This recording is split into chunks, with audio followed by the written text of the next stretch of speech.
of the various groups that are assigned to different realms and different levels of reality. And this is a thing, Michelle, a lot of the starseeds down here are actually working for the Emerald Order. They just don't know it yet. There's other names to identify the Emerald Order. We're also known as the Melchizedek Cloister, and we see the Melchizedek name repeated over and over in the Old Testament when Melchizedek appeared to Abraham and gave him the priesthood. And of course, that priesthood is what allowed for the rise of King David's kingdom, which was the most righteous kingdom ever. And then, of course, Solomon came after that. So that same priesthood, that same brotherhood and sisterhood covenant, you could trace it all the way to the early Israelites. And as it continued through the line of Jesus and Mary Magdalene, even Jesus was part of the order of Melchizedek. So all these, light beings that have been associated around this order are all members of the overall cosmic brotherhood and sisterhood of the Emerald Order. And it doesn't have to be just by bloodline, right? I mean, wouldn't we have chosen to come into these avatars and be unseen in a way from a spiritual perspective? Or at the time, was that all just bloodline? No, it's not just bloodline, but the bloodline is what the order protects, because the bloodline is actually the pure, undiluted stock, also known as a seraphim lineage, the lineage that could be traceable all the way to Michael the Archangel. So Michael the Archangel is kind of like at the head of the order. He's also known as the Order of Michael. We have the Order of Melchizedek, and then, of course, the highest level is the Order of Metatron. So those are the three main cosmic orders that are associated with the Emerald Covenant. So it's not just bloodline, but they do protect that bloodline because that's the bloodline that is associated with guardianship, with custodianship of, the different realms and stuff. Is it from their original seed? I mean, Yes. You mentioned that the earth was seeded. Right. Just like every world, every universe has been seeded by the higher intelligences, by rather what is known as the Christed races. So, beyond the 5th, 6th, 7th, and 8th level of reality, we have what we call the Christed races. The Christed races have different names. Some people call them the Thoharian races. And these are intelligent, sentient beings that have reached the level of unity consciousness with all that is. So that's why they're considered the Christed races. So the Christed races are also the members of the central universe of the mother universe, which I call in my book the central universe of Havana. So they're also associated with the central race. So the original race that set the archetype for all other races to made in the image of was the central race of the central universe, which is an always existing race that has never had a beginning or end. But again, how did you make contact? Well, they actually contacted me, when I was in my early 20s. They told me who I was, that I was actually part of the order, that there were others out there like me that were also associated with the order, and that in time we would all unite. We would all create some sort of network of light around the world to usher in, the 7th golden age of enlightenment. Do you think we were activated when it was necessary for us in order to protect us into the times? You know what I mean? It seems like there are many people who died because they came forward with information before it was time. Absolutely, yeah. Those are the pioneers that came before us, and they actually set the foundation for us to, speak our truths in the way that we're all doing it now. Now it's like everyone's coming forward with what they know and stuff. So yeah, it's all part of the overall divine plan to usher in heaven on earth. Now, you said, so I've been a big fan of the prophecy of the book of Revelation, and I've really done a lot of research on the line of King David.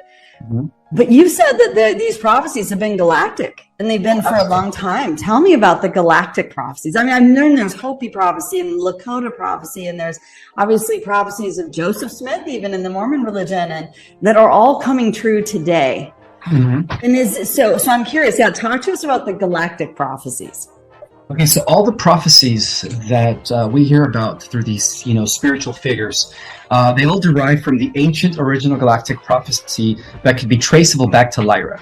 So according to the Lyran prophecy, that the last battle between duality, between good and evil, would actually take place here on planet Earth. And of course, with the result of good winning and eventually that would restore the entire galaxy back into balance and light. So the original prophecies are, you could actually trace them all the way to Lyra. From Lyra, the prophecies were carried over to the different solar systems, including the Pleiadians and Alcyon. Alcyon carried the prophecies over to the times of Atlantis and Lemuria. And then, of course, those were known as the original CDC plates that contained the actual real prophecies and the real deep knowledge that was later omitted and diluted by the powers that took over during the times of Atlantis, with Babylon rising and all that stuff, creating organized religion. And of course, that distorted the prophecies. But the original prophecies have always been kept within the benevolent groups, or these, secret benevolent societies that have been associated with the Melchizedek order. So, yeah. Wow. I mean, that is so cool. How did you get that knowledge? Like, did you do research on that to read about it somewhere? Like, or was that a direct download? It was both. First I got a direct download because I am a Melchizedek by blood. I do come from the lineage of the House of David and Solomon. And so I also did it through investigating, by actually researching. And I ended up discovering that, the Brotherhood of Light has always been prevalent here in our world. And that is the reason why the Dark Brotherhood has failed over and over to erect their world domination. When you think of history, every empire collapsed because of something. It's not just, they didn't just collapse accidentally. There was an intelligent counterattack or a counterbalance to every empire, and that was always known as the Order of Melchizedek. And that's probably the reasons why they didn't allow me to reprint a second edition of my first book, The Secret Government, because in that book, I actually give you a clear detail of the entire battle between what I call the Luciferian Babylonian Brotherhood of Belial Baal, and the Melchizedek Brotherhood and Sisterhood of the Emerald Order. So yeah, it's really just a war that was translated from the galaxy. This is just like the last residue of that war. But in the galaxy, we could associate the Melchizedek order with the Lyrians, right? With Sirius, the High Council of the Office of the Christ, stationed here in our galaxy. And then we could also relate the Brotherhood of Babylon or Luciferian to Draco. So it's the same concept. It's just, it's now in its final phase. This like long war that's been going on for millions of years in our galaxy. Yeah. And the story is told in the stars. I mean, the more I dig into the stars, there's a Lyra constellation. Obviously, there's Polaris. There's so much information up there. And what is interesting is, when I get a download, there's so much knowledge in this realm we just don't know until we seek it. And I think that's something I just want to point out to people. It's like, even though this might be new knowledge to you, and Ishmael might be bringing it one way versus other galactics bringing it another way. He's bringing his perspective because he was given, knowledge and information via download, and then you went to confirm it and to back it up. And that's what I find too. It isn't until you go seeking, to see if something is specifically true. It's almost like the idea comes in your mind, and then you go and you validate and verify. And then those people come to you. You know what I mean? It's like this beautiful net. You draw them in through the quantum field, they come to you, they confirm your research, and then you can solidify it, put it in your book, right? Is that kind of your process? A lot of people have asked me, what is his resources? And I'm like, so I'm just trying to understand your process. Oh, a lot of my resources come from ancient manuscripts. Some of them are actually no longer in circulation, like the Genehian script, which restores the existence of the 12 major universes and how we're part of the 12 creation. That was a document. I was actually restored to the earth by Michael the Archangel.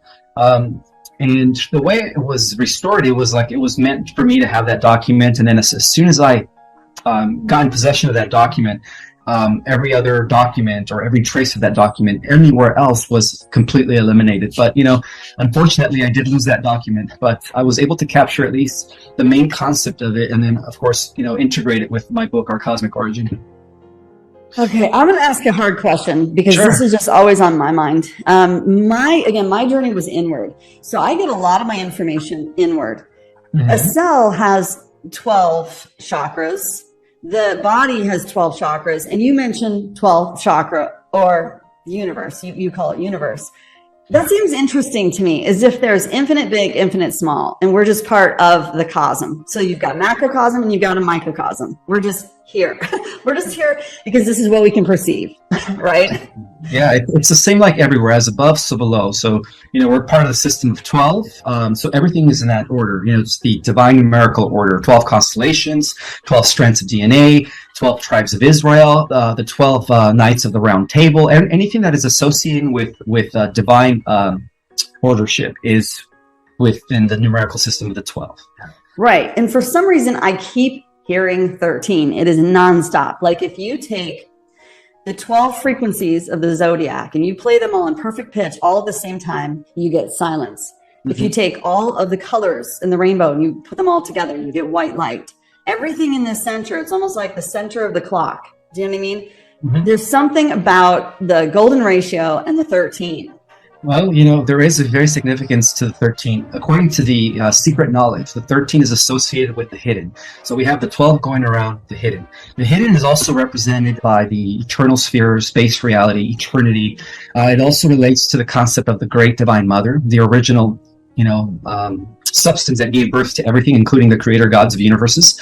And so there is a huge spiritual significance to the number 13. In esoteric traditions throughout all of history, the Order of Melchizedek have been hiding, not hiding, but pretty much preserving and protecting the concept of the 13, because a lot of it is associated with the return of the mother goddess, the balance of, masculine and feminine energies. But it's also the system in which now we're entering, because we are actually, as we finish all these cycles and this grand cosmic cycle that took about 999 billion years to unfold, we're actually going to be beginning a whole new creation known as the 13th creation. And the Earth is going to be the planet that is going to kick that off.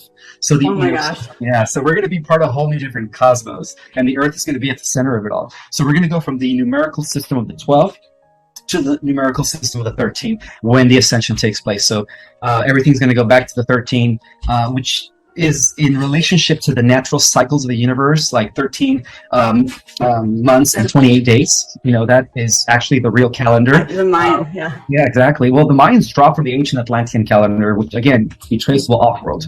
And unfortunately, here in the West, we've been living under the Gregorian calendar, which is the wrong timekeeping system as to why nothing happened in 2012.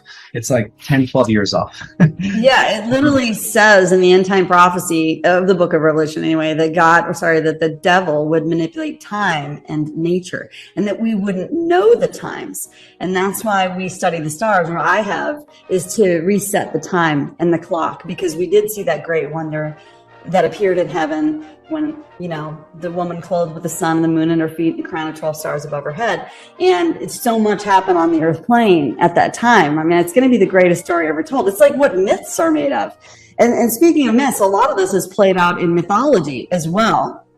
So these stories just kind of keep recycling until this big cosmic moment, this big solar flash. Is that a true statement? That's the grand event that, has been prophesied for not only eons and ages, but, again, for millions of years throughout the galaxy.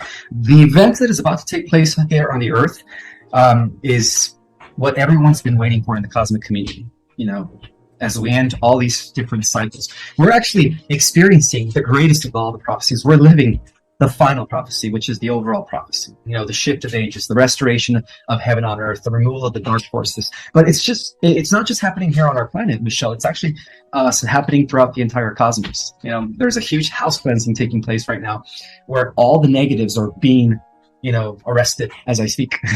Dang. Do you have any new news for us before I get into time travel? Well, just the fact that the ultimate enemy is artificial intelligence. And the entire cosmos has been at war with AI, and because the future and the past are all taking place simultaneously. The reason we perceive time as linear here in the lower dimension is because it's how can I say it? It's because we're restricted. We're restricted to the bottom of the light energy spectrum. But as we move up in dimensions, we actually see it all happening at the same time. So by virtue of that, you could say that the final war against AI, which takes place in 1,000 years, has already been won by us. So future versions of ourselves, which are already angelic, super, humanoids, have already, established the victory against AI. So they're coming from the future to let us know that they won the war, that it's just a matter of it playing out in linear time, but from a higher perspective, it's already taken place. It's already, been squashed. AI is no longer an issue anymore.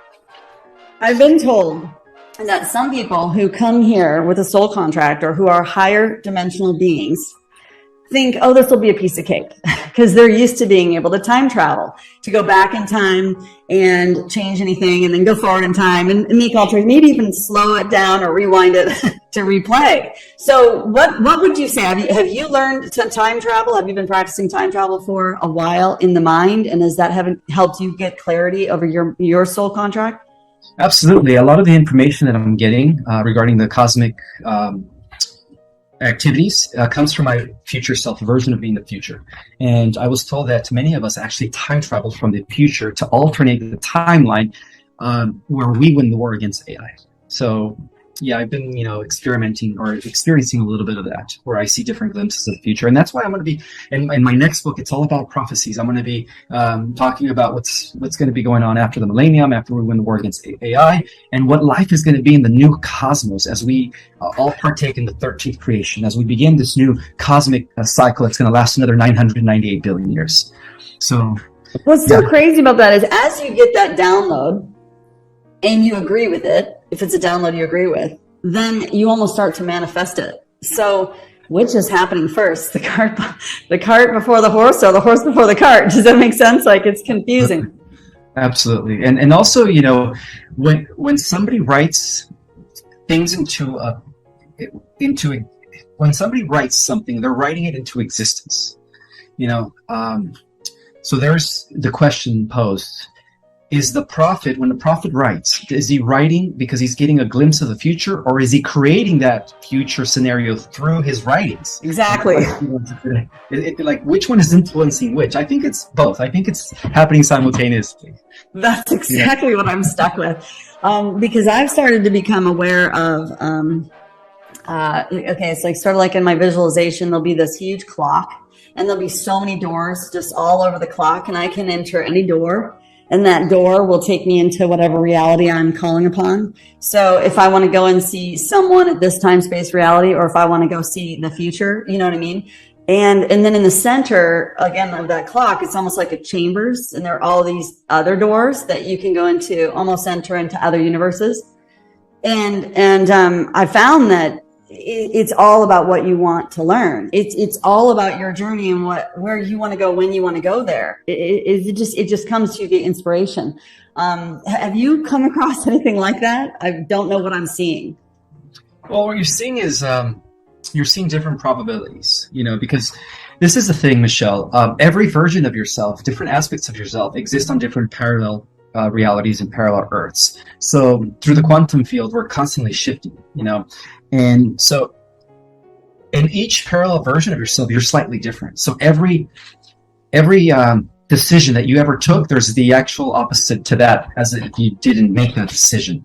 And so there's, almost an infinite amount of versions of yourself in that respect, but ultimately it's all going to collapse into one when this multi-dimensional integration takes place. And that's going to determine where you're putting your focus right now in the here and the now. So your perception in the here and the now will actually collapse and determine the ultimate timeline that you're actually going to experience, overall. After the flash. After the flash, exactly. Because right now it's like every probability is existing. Oh, wow. Because you can work within it. But when the solar flash comes, it changes things so much that all probabilities are shifted and different, because it's a completely different type of reality. Yeah, because we're at the hub of everything right now. What happens here on the Earth is not only going to affect the cosmos, but it's going to affect everything going both, in the future and in the past. It's going to collapse everything into a solid, permanent timeline.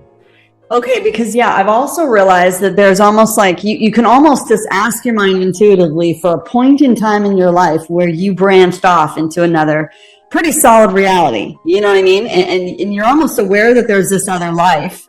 It's almost like if you have the timeline like this, and there's a point in that timeline where suddenly it went like this, and you have a completely different career or a completely different set of talents that you developed because you had a totally different set of circumstances. You know what I mean? But I've been told you can't easily travel from one to the next. You almost have to go back to that starting point and travel. So you're saying all those are going to merge.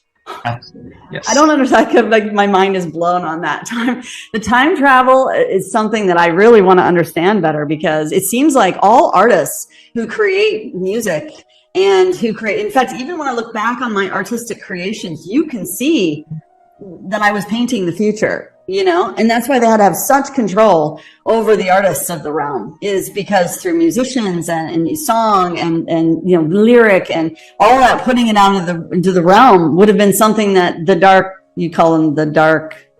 ones, I'll just say, that would have really had to hold control over, because people are intrinsically kind, and they're intrinsically I don't know, virtuous, I would say. So they're constantly creating, and whenever they put something out there, it would need to be highly controlled or have rituals or sacrifices over it in order to control what's coming out and being manifested in this realm, right? So are we all futurists? I mean, is everyone a time traveler? They just didn't know it? That actually seems to be the case. We have, not only are we under amnesia as to who we were before we came here, but we're also disconnected from the future versions of ourselves. Because like I said, it's all happening at the same time from a higher perspective, from a higher dimension. It's all happening at once. And also we could correlate the higher you go in dimensions, the more you're able to see what's happening everywhere at the same time. The lower you dimensions, things become more linear, like from point A to point B. The higher you go in dimensions, you can see everything that's happening in the entire circle.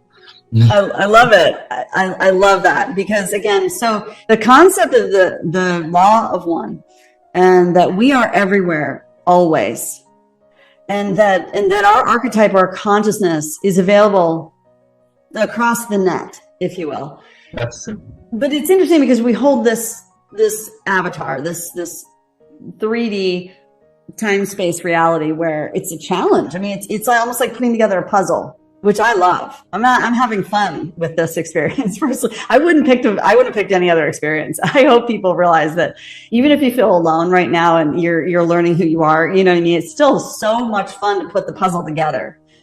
Yeah, I don't think I've ever felt more alive. I don't know about you. I agree with you. This is the final incarnation, and we are going to be integrating all of our lives, all of our ancestry into one when this ascension takes place. So I'm excited, and just like yourself, you feel like you're putting the pieces of the puzzle together. I think we all are, and I did. That's why I was able to write my books, to give people, my perspective on the cosmos based on my downloads and my research and stuff. And a lot of people can relate to that. A lot of people are actually having memories as they're reading my book. It's triggering them in a way where they're actually waking up, they're activating. I've had thousands of people thank me for writing that book. They said that book was definitely a trigger to their own galactic memories as to who they were before coming to the Earth. And for a lot, it actually, like yourself, it actually filled in a lot of the gaps, as they have been trying to piece everything together. So I love it. That's awesome. Yeah, I love the term activator. I feel like I've been doing the same with my channel. A lot of influencers are. We're just trying to tell our story because that's the only perspective we have, but we're really just trying to help people find their story. We're trying to help them activate into their soul contract, into their purpose, so they can find the joy too. Because it really is. When you get in the flow of your Akashic record or your scroll of destiny, there is just nothing that feels better, even though things have to change a little bit. Because when you look upon something different, that thing just starts to change, whether you know it or like it or not. And it can change on your own timeline as you're ready, Do you think there's people that are resisting it?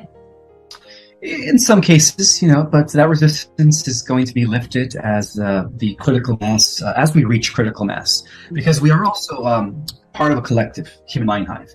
And so the more people become activated and the more people awaken, the easier it's going to be for those that are resisting it to finally accept it and surrender and say, all right, let's break out of the matrix. Yeah, I can literally feel right now. I have certain friends that are just avoiding me like a plague because I might drop some truth. Yeah. And that's going to change their whole reality. And everything that they sense is going to have to be true. And they're just resisting. So what on earth created the ego? And it seems like the thing about the ego, it's sort of that it's like that dark side of the soul that everyone else can see except for you. And no one really particularly likes anyone else's ego. I've noticed that. I became very aware of my own ego and started to put it into check probably 5 years ago, because I was like, yeah, the ego is just downright annoying. I don't care who you are. Where do you think the ego came from? Was that from the experiments that they were doing and kind of the ego making us more like primal minds? No, the ego actually came into being when the one split into duality. That's what the ego is. And through this process of fragmentation and division, as each part further divided, everything, the illusion set in where everybody was seeing themselves as separate from everything else, when in essence they were just broken off from one big collective oversoul, which is the mind of the Omniverse. And so that's when the ego came in. And that's actually what caused certain cosmic celestial beings to take matters into their own hands, which is what we call the Luciferian rebellion. The whole concept of the Luciferian rebellion is is when an entity no longer identifies with unity consciousness. It's when an entity starts seeing itself separate from everything else, and so that's when the ego takes over, and the whole concept of service to self kicks in, which is opposite to the law of one, which is service to others. So the ego is very linked to the concept of duality, to the idea that right now it seems like everything is separated, when in all actuality everything is part of one big giant oversoul. Would you say it's also somewhat of a fear response of being separated? It's almost like it keeps you separated. The fear of being separate keeps you separate. Yeah, because when you're thinking that you're apart or separated from everything else, which technically you're not, we're all part of a unified collective. You start trying to hoard. You start trying to overcome others, manipulate others, because you're feeding yourself. You become very manipulative, you become very egotistic, and then that's the birth of narcissism. That's how narcissists become narcissists, because they become consumed within their ego. And they're trying to fill like a leaky bucket that can't really be filled, because there's the only way you can truly feel love is to know that you are love. Absolutely. Yeah. Yeah. So, okay. So, I'm curious what you think of spirits, because, the more I kind of go out and I meet other light workers, I mean, these are people from all over the world. They come from all different backgrounds, and I notice, and I always wondered if this was real or not, but, like some have the spirit of poverty, some have the spirit of abundance. You know what I mean? What brings upon those spirits? Do you look at them as spirits? And is that an easy way to shed the energy or the thought pattern, to look upon it like a spirit, like the spirit of alcoholism or the spirit of some type of addiction? Well, the spirits that are associated with addiction are actually archons. Those are negative entities, because it's not really the person having the addiction, it's the entity in them. And so that's why it's very hard for them to break free from that. And, there's the opposite of that. They are the spirits that actually connect you more with your higher self, with your purpose. There are the spirits that guide you and protect you. So yeah, just like duality exists here in the physical plane, we also have duality in the spirit realm. We have the negative archon energies that are feeding off your, addiction. And when somebody has an addiction, it's really them just feeding off of that. It's not the person with the addiction. It's the entity in them that is causing them to have the addiction. So, yeah. So how does one release the entity? And, I just want to point out that I figured this out just yesterday. When you create demand for something, let's say you create demand for alcoholism or pornography or whatever, you're creating demons. Yeah. Well, that's what they use. That's what the dark side uses to keep people as consumers of this dark energy, loosh, because it's also producing loosh. When somebody is an addict and they can't get out of that, they're actually they're feeding off the negative entities. They're feeding off their energy, and that's why they're always in that very low state of vibration, where in a way they're enslaved to their addiction. So it's another form of bondage to the dark entities. Wow. I think a lot of us that see others who are caught in addiction, it's so hard to bear witness from as an outsider. And I know as an insider, because we've all fallen to the dark side at some point in our lives. I mean, come on, we live in a very temptation-oriented reality, And so when we fall, it's like hard because you don't want to accept help. Do you have any opinions on how you can help someone literally rebuke, and then invoke something incredibly positive into their life, like wealth? Yeah, it's all about your willpower, your intention, and your focus. If you have the willpower to rebuke anything that is not serving your highest purpose, then do so. We also have the ability to invoke the protection of the angelics, invoke the guidance and leadership of our spirit guides, so that we could align ourselves with our divine purpose. So yeah, we have the power to do either or. But unfortunately, it's hard for some people to break out of that bondage because they're so consumed in their addiction. Yeah, and they don't realize they're creating their reality through that fear. Like, for example, I was talking to a girlfriend the other day about letting go of the poverty mindset, and how I said, well, what color does the poverty mindset bring to you? And she said, gray. And I said, what color does the wealth mindset bring? She said, green. I said, so from now on, whenever you see or feel yourself entering into the gray, swipe it left and then notice the green. I gave her the image of the green chakra, the heart chakra, and how you could start to rotate that and unwind it to open the safe. And in the safe is nothing but gold. You know what I mean? So it was like you just give someone an idea to latch onto so that they can start putting every thought into captivity. Swipe it left. I joke about and bring in the new, right? Because really you can create that at any time. It might take time to establish wealth. It might take time to, to learn how to love money and how to take care of money, have money take care of you, and to have that open dialogue. But it's so possible, right? I mean, it's so possible. Even if you feel like you've been poor your whole life, it is possible to shift that and transition that overnight. Exactly. We have the power to shift reality through our perceptions. Our perceptions, our beliefs, and our emotional state of being. That's how we shift reality faster than normal. And I don't even know if I like calling them extraterrestrial. What do you call them? Extra dimensionals? We would call them extraterrestrials. Okay. Do they look upon us and feel sort of sorry for us for these silly little things that they could just change overnight because they know? They're actually learning from us. Yeah. We're all connected. In order for them to advance to the next level, we have to advance to their level because the multiverse rather, is one. At the highest level of reality, Michelle, it's a one giant network of neurons, and we're all part of that. So just like how at the micro level of reality, our trillions of cells, our billions of neurons are working together to make us function. Well, likewise, at the micro level of reality, we're all of our experiences here, all trillions of us throughout the multiverse, I'm talking about us souls in human form, are gathering data for the overall mind of the universe to continue expanding. We're all like its receptors, and that's how it grows. We're all connected. Yeah, right. And you can draw upon the experience. It's like a synapse. You send out the information, and it comes right back. So lately I've been really fascinated with the observer effect in quantum physics, and the fact that when you look upon something different, that thing starts to change. I think that we, the people, are all starting to look upon the situation a whole lot different. It's happening really quickly now. And people are kind of done and fed up with this geopolitical nonsense going on, right? So I guess my question is, number one, do you ever feel like a prisoner of the collective because so many are still so asleep? Not at all. Not at all. You just work in the higher realms. You just stay in that space and you continue to manifest in that space. And that is what pulls the maybe the others that aren't aware of what's going on, that pulls them in the direction to the light. Well, yeah, but I also have to ground myself here on the earth. Otherwise, I'd be in the ethers and I wouldn't be able to perform and do what I do. Right. You wouldn't be able to translate or activate people. Yeah. So it's a matter of integrating and balancing the higher chakras with the lower chakras so that I can become an instrument or a vessel of the transmissions that I'm getting from my, I guess, level of reality, my higher self that exists all the way to the 24th dimension. That's how I'm able to do it, by grounding myself. Yeah. And being a deeper point to that version of myself in the 24th dimension. Now, have you had to learn what each of those dimensions represent?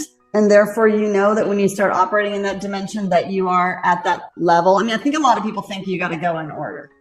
But when it comes to dimensions, you can operate in the 9th dimension, which is the awareness of all things coming together and the perspective of how all things work as a whole, versus maybe the singularity where it's like, okay, you're aware of yourself. Let's say your heart, you're aware of your heart, and the heart needs to beat and it needs to, pulse, and it's aware of its necessity. But then at the 9th dimension, it's the whole entire organism is aware of itself and how everything works together as a whole. Did you go and research the 11th, 12th, 13th, 14th, and go all the way up to know that you're operating at 24, or does that just come to you as intuition? It just comes to me in my intuition, but also it's been confirmed by either other mediums and psychics who could actually see where I'm receiving all my downloads and data. Many have confirmed that I'm actually, some people say I'm at the 33rd dimension. Some people say I'm transmitting from the 24th dimension.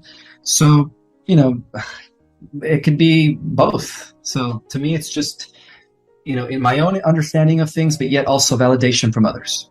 Okay, so let's talk about others. There's not too much research on dimensions, at least not in written form here on this planet. But in the archives of other worlds, oh my God, that is the first thing they teach people or kids when they're, going to school. They teach them about the different dimensions and stuff.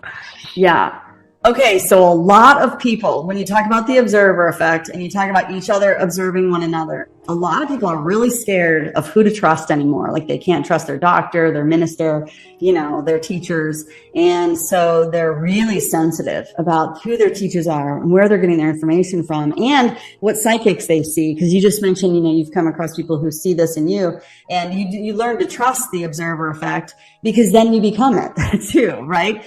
And so I guess my question to you is, how do people know that they can trust? And is it just something that you feel good about? So either they make you feel good or they make you feel bad, and then you just go from there? Well, if you feel it in your heart, it's accurate. It's truth. If you feel it in the pit of your stomach, it's disinformation. It's, being given to you by a trickster or a dark force, pretending to be of the light in order to confuse you from your path. So the best thing to do is always go within and follow your intuition, because your intuition is your internal guidance systems. It'll never deceive you, and it'll allow you to pretty much just see things for what they really are, and pierce through the bullshit when it is bullshit. Yeah. Okay, so the feminine divine and the divine masculine, there's so much to the divine masculine that people haven't talked about. I mean, because it just seems like they are protectors of the realm, and they didn't know it, and they didn't know how to be protectors of the realm. You know what I'm saying? And the women are really creators in the realm, and they maybe didn't realize how valuable being a part of the creation is, to carry a womb and to be able to create life. Where do you see all that balancing itself out in the future? As in, are we going to live in a society, like a utopian society, where we are equal again, and there's a balance between the yin and yang, the give and take between the masculine and the feminine? Absolutely. And that's what's happening. The recalibration of the sacred divine feminine is coming back to balance with the divine masculine. And that's one of the huge elements that is going to be, I guess, prominent in the new, Aquarian age that we're entering right now, is that the divine feminine, which has been suppressed by the patriarchy for thousands of years, is now coming back into balance. And I strongly believe that at the highest levels of reality, the ultimate creator, it's an all-nurturing substance, which I call the Great Mother. Some people call it Sophia, But yeah, we all come from that. Sophia was the one that birthed the Christ. Without Sophia, there couldn't be the Christ child. Right. I mean, that's the thing. It's like, women have just been erased from the history books. I mean, we're proud. We're not going to come around and say, we're what was us? Women don't do that. We don't cry in our milk, but you guys are stepping up to the plate. Yeah. You guys are becoming warriors, activists. I love it.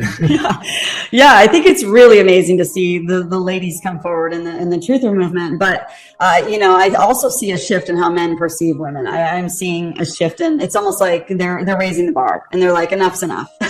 But why do you think so many of the women have been removed in the history books? And when you were reading your ancient scripts and stuff, were the women included in those? Was it a different type of reading? Yeah. The ancient manuscripts all were about the restoration and veneration of the divine mother feminine, or the divine mother goddess. And every civilization out there beyond the third dimensional level of reality honors and venerates the mother, the divine mother, as the source of all creation.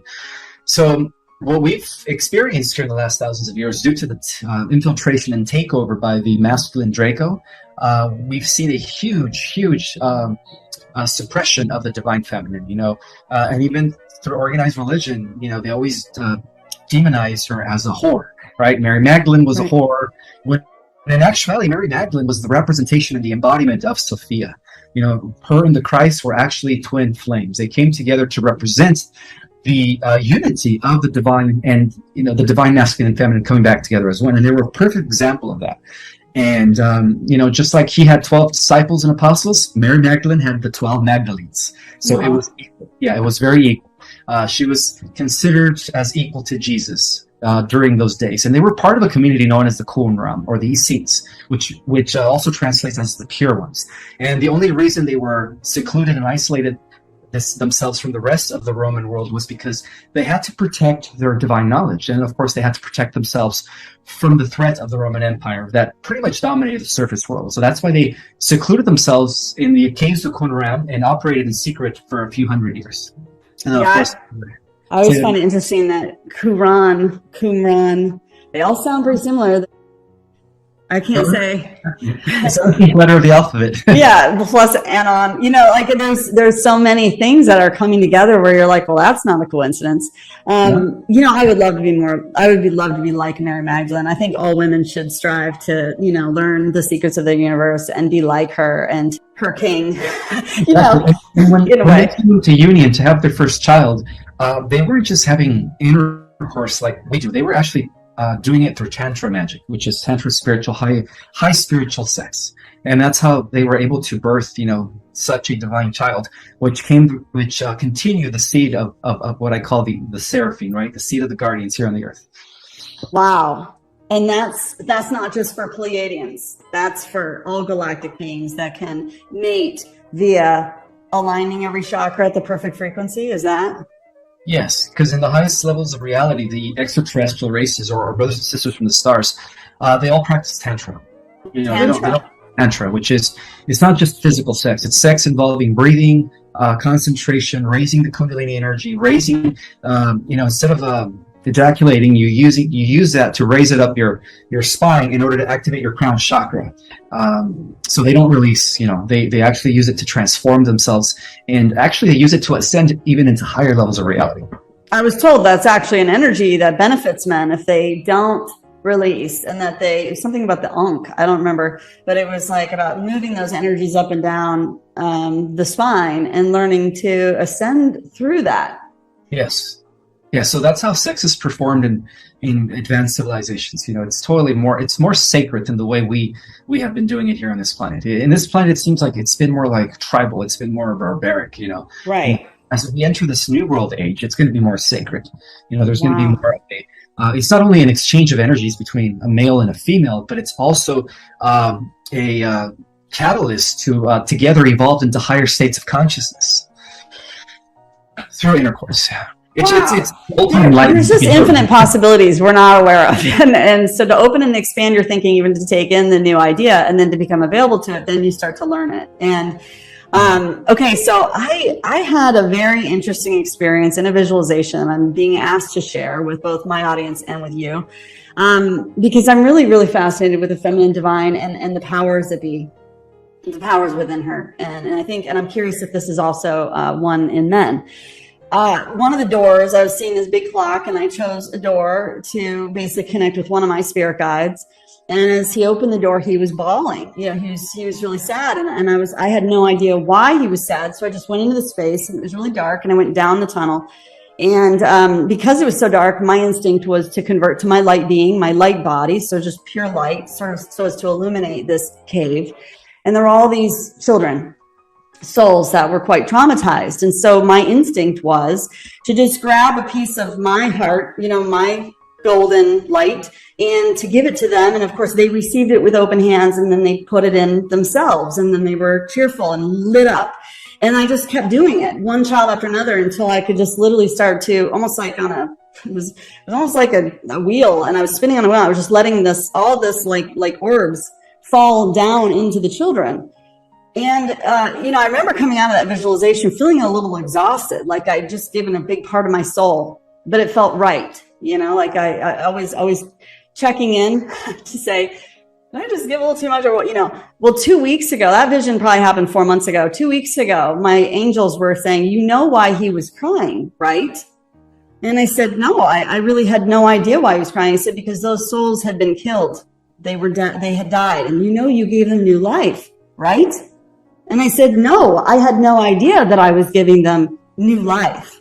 And so I don't know if these are sparks of ideas or if this is just like a feminine divine ability. And it's hard to even know how that manifests in the 3D realm. Do you know what I mean? It starts as an idea or like a movie you're playing out in your mind, but wow, it felt so powerful. I mean, I could cry. It really, and I didn't have a question in my mind. There was no sadness in the moment. I'm crying from joy, Oh. Yeah. So anyway, I just was wondering, do you think that that's it's hard to bear our souls. I don't know if you ever come across that, but it's like the angels are so loud. It's time, but it's still hard to bear your soul in the 3D. I can do it easily in the 5D. But anyway, I was just curious if you had any opinions about that experience and if you have light workers that are coming and sharing stuff like this to you. You're actually the first one has ever shared anything like that, so it is an honor to be here. You are a great divine soul representing the divine Mother Goddess. You're an expression of Mary Magdalene. Thank you. Do you ever do numerology? Like, do you ever look at the gematria of things and look at it like a feedback loop? I personally don't, but I have others that have, and it's very accurate. It's the science of the divine. It's the science of the cosmos, astrology, numerology. Everything has to do with planetary and stellar alignments because everything's in motion. So it's very accurate. But do I practice it? No, I don't have a tarot deck. I'm not out there, practicing astrology or anything. I'm just a cosmic ambassador. Yeah. Well, I've been using this new knowledge to shift the minds of men and women about, some of the geopolitical stuff that's been going on. And because we're really over the target with getting people to establish their republics again and to bring back common law, which is what Moses was teaching, which is what Jesus was teaching. And he had created ecclesias, which were the modern day version of an assembly. He was helping people reestablish common law. And one of the things that I'm constantly doing right now is, in order to protect myself and my family, is constantly asking for feedback. Is it time? Is it time? Is it time? Right? So I was about to get on stage on the Truth Tour. And whenever I see 47, that tells me time. It's time. And so I looked at the clock the night before the speech, and it was 10:47. I went up to my hotel room, took about 5 minutes. I get in there, and again, the time is 10:47. I chat with my girlfriend for 35 minutes, and I go to bed, and again, the time is 10:47. It's as if I stopped time for 45 minutes, just to confirm it was the timing. Do you know what I mean? Is that even possible, or is that in my head, or is my phone sentient? No, it's very possible. It's very possible that you're actually manipulating time. Some people are starting to do that, yes. And then I woke up in the next morning, and the first moment that I looked at my clock, it was 10:47. So it was a 4-time indicator. It could also be a synchronicity. That's something that you are aligning with something huge. That something huge is about to happen in your life. A blessing. I don't know what it is, but that's a significance of that. Yeah. I'm just telling people, don't underestimate your abilities. Don't underestimate your perception. Don't underestimate the observer effect. Don't underestimate that you are one with everything. Exactly. And that there's infinite knowledge that you can connect to if you call it in, just like you did. And I just really want people who are cynical to open their minds a bit. So I hope that we both activated some people today. I think we did. I think we did too. Well, Ismael, as always, it's such a pleasure. I hope you come back for a third interview at some point in time. If it feels right, I'll let you text me. For sure. Thank you. Is it Mickey? Michelle. I'm trying to switch to Michelle. I'll just call you Michelle. Yeah, there you go. It's funny because they have a new resonance, and I'm trying to even call upon myself, but that's the name I chose when I came in, so I'm going to continue to stick with it. That's a very sacred name. Michael the Archangel's twin flame counterpart is Michelle, or Faith. She goes by Michelle or Faith. Faith Michelle. I've always felt like I was going to change my name someday. But it was like the grown-up name, and I wasn't ready to grow up yet. And I'm 5'10", and I don't like to intimidate anyone. I always want to keep it simple and light. I try not to make anyone feel uncomfortable around me. So Mickey suited me then, but now I do think it's time to hold my honor. You should. Just like how we have 7 male archetypes, right? Michael, Gabriel, Uriel, Raphael. We also have the 7 female archetypes: Mary, Faith, Hope, Christine, Michelle, Faith, and Aurora. Oh, I love it. I love that. Well, thank you so much, Ismael. We'll have you back again soon, I hope. We will. Thank you, Michelle. All right. Talk soon. Bye. Bye.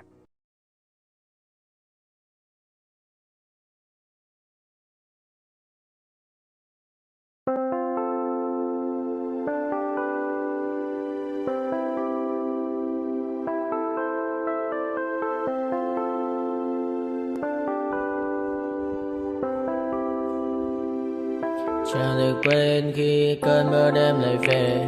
Em đã quên lời thề và ta như đông chìm sâu. Không còn mới em anh nhận màu. Em chỉ cần mơ đâu em bay. Chỉ còn là những cơn mưa vô ra cho bên mưa em không mơ anh. Anh một đêm mơ chỉ trong bên em không được cơn nhớ và chỉ thôi không muốn nhớ và người ta bên nhau như ngã tớ. Muốn nhớ về say em chỉ còn với em ở đây và anh như muốn chết đi nhưng không muốn em mơ mày. Tình yêu làm cho ta đau đầu không em như nằm ngâm màu. Anh như đeo mong cầu và mưa bên em ngủ sầu. Chắc có mà mai mà mơ chỉ có bên em nhưng đừng có mơ em mà đang dài. Em muốn bên ai anh không mong gì hơn chỉ mong em sẽ ở đây ôm anh thật gần. Anh chỉ mong đôi ta được có nhau mà đừng em đâu anh có em muốn ở bên anh có em. Ta sẽ trao nhau môi hôn thật sâu ôm anh cứ nữa mà ngâu và em chỉ nằm đâu. Anh không muốn em ở đâu đâu một cơn nắng thứ anh không mơ cầu mà gặp đôi anh mà bên nhà anh chỉ là my friend. Em quên đi bao lời hứa quên đi cả những ngày xưa. Anh như là một đứa em cứ một trưa mà đừng ở đêm ở đêm anh như một đôi bằng kem không như là ba trên đêm cho em nhiều hơn như là game. Chỉ cần là mưa thôi em chỉ cần là mưa thôi còn ai sẽ là nắng rồi.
to my party, we're just getting started. A life is a dream or a nightmare scarring. Hand me a drink cause I think I'm going all in. Get me a shrink who can catch me when I'm falling. Cover up my scars, flip the handlebars, crashing in my car, wake up in a bar, I'll be a superstar.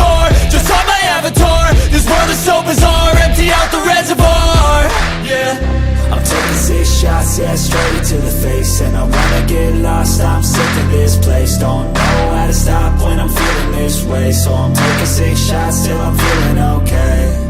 I think I'm going crazy, don't think I'll get home safe. So I'm taking 6 shots all straight to the face. I'm taking 6 shots, are you coming with me? I'm taking 6 shots, yeah, straight to the face. And I wanna get lost, I'm sick of this place. Don't know how to stop when I'm feeling this way. So I'm taking 6 shots till I'm feeling okay. I think I'm going crazy, don't think I'll get home safe. So I'm taking 6 shots all straight to the face. I'm taking 6 shots, are you coming with me? Sometimes you need to let loose, grab juice, get goose, tattoos, taboos, get screwed. Loosen up, buttercup, all those hate comments will never make you feel enough. We're all adequate graduates, heart full of calluses, but we know calculus.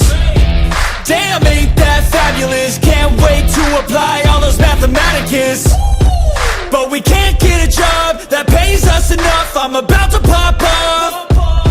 Fuck you, you're lost. We all know that we never really want a boss. So I'ma do what I want to, something I can't undo. Yeah, I'ma do what I want to, something I can't undo. I'm taking 6 shots, yeah, straight to the face. And I wanna get lost, I'm sick of this place. Don't know how to stop when I'm feeling this way. So I'm taking 6 shots till I'm feeling okay. I think I'm going crazy, don't think I'll get home safe. So I'm taking 6 shots all straight to the face. I'm taking 6 shots, are you coming with me? I'm taking 6 shots, yeah, straight to the face. And I wanna get lost, I'm sick of this place. Don't know how to stop when I'm feeling this way. So I'm